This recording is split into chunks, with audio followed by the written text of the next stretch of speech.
teeth. Kailangan sa mga batang manonood. Sa 5 araw ng state and apostolic visit ni Pope Francis dito sa bansa, milyon-milyong Pilipino ang naantig sa kanyang messages of hope, mercy, and compassion para sa ating lahat. Mula sa unang pagkakataon na nasilayan natin siya, ipinadama na agad natin sa kanya ang mainit na pagtanggap nating mga Pilipino. When he was officially welcomed by President Benigno Aquino III in Malacanang Palace, nakilala rin niya ang mga miyembro ng First Family. Matapos ang kanyang first mass sa Manila Cathedral, nakakwentuhan naman niya ang iba't ibang pamilyang Pilipino sa MOA Arena. Pero ang isa talaga sa mga rason ng pagpunta ni Pope Francis sa bansa ay ang mapisita at personal na bigyan ng bagong pag-asa ang mga kababayan nating naging biktima ng bagyong Yolanda sa Leyte. When I saw from Rome that catastrophe, I felt that I had to be here. Un poco tarde, me dirá, de verdad. A little bit late, I have to say. Pero estoy. But I'm here. Hindi rin niya pinalampas ang pagkakataon na makilala ang kabataang Pinoy nang bumisita siya sa University of Santo Tomas. Dito niya nakilala si Glyzel Palomar, isang dating street child. Bakit po pumapayag ang Diyos na may ganitong nangyayari?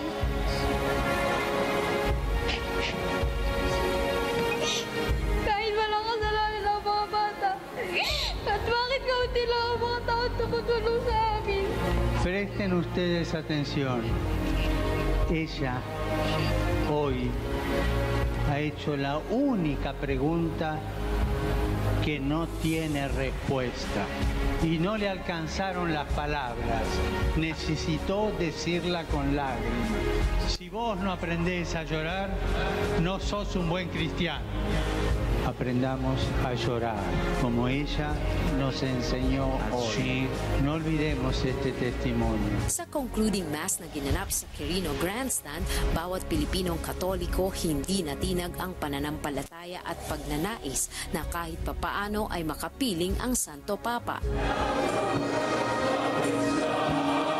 Matapos ang 5 araw niyang pakikisalamuha sa ating lahat, kasabay ng pabaon sa kanyang pagmamahal ay ang pangakong isa sa buhay natin ang mga aral na kanyang iniwan para sa atin. At kahit nakabalik na siya sa Vatican, damang-dama pa rin natin ang Pope Francis effect sa ating bansa. Kaya naman ngayong umaga, makakasama natin sina Darren at Laika para ibahagi ang kani-kanilang encounter with Lolo Kiko. Kasama rin si Carmina Villaruel Legaspi. Live na live tayo mula sa City's Events Place in Quezon City. It's a blissful morning dito sa Chris TV.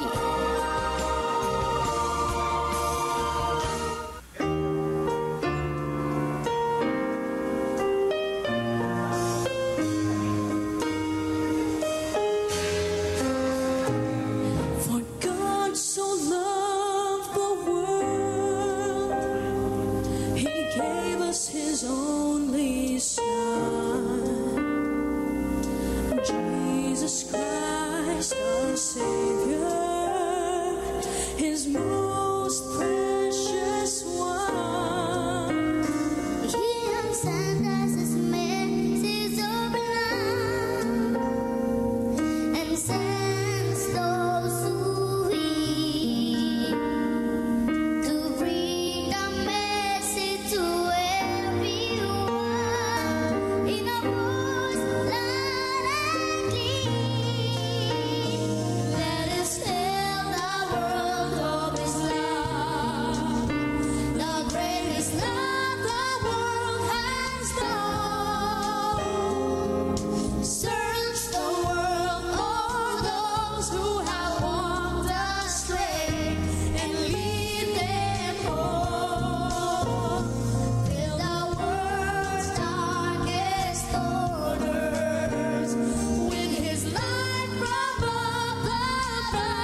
to be back and it's nice to wake up with the voices of angels.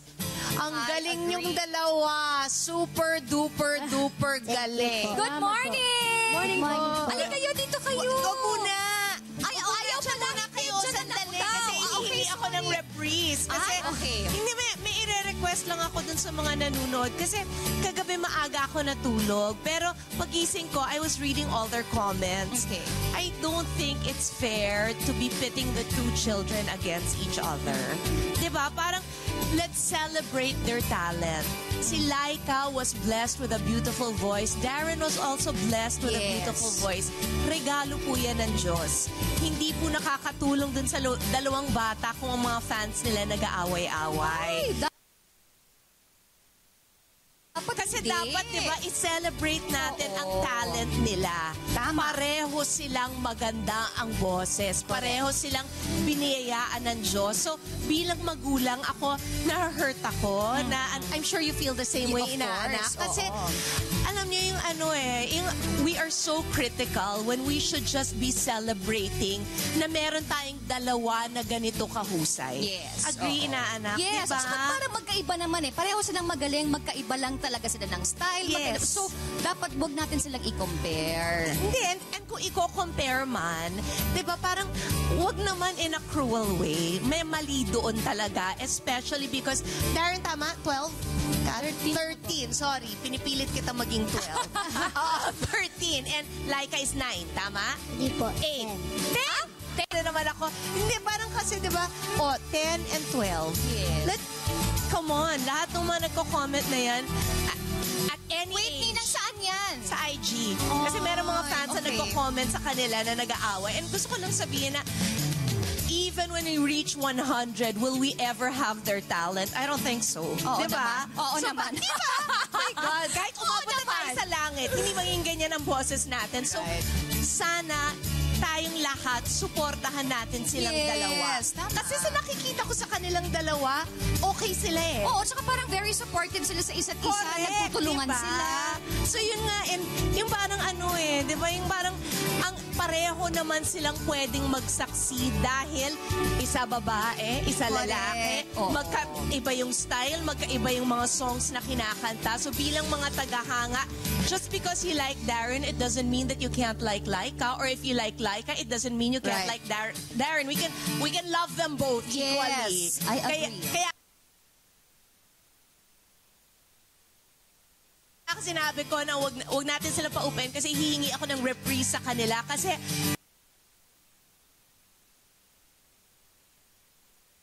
yun lang, by listening to the two of them, habang nakikinig tayo, alam na natin na biyaya ito ng Diyos. Regalo sa kanila yung napakagandang boses. So bilang mga manonood, mga tagahanga, enjoyin natin sila, palakpakan natin sila, at wag natin silang pag-awayin. Pwedeng humingi ng reprise na manduhan ng Chris TV Band. Tama naman. Doon sa mataas na yung birit na sinabi ko mala, Regine, ang birit na ginawa mo. Ah. Sige. I love you. Talaga live na live. Go live.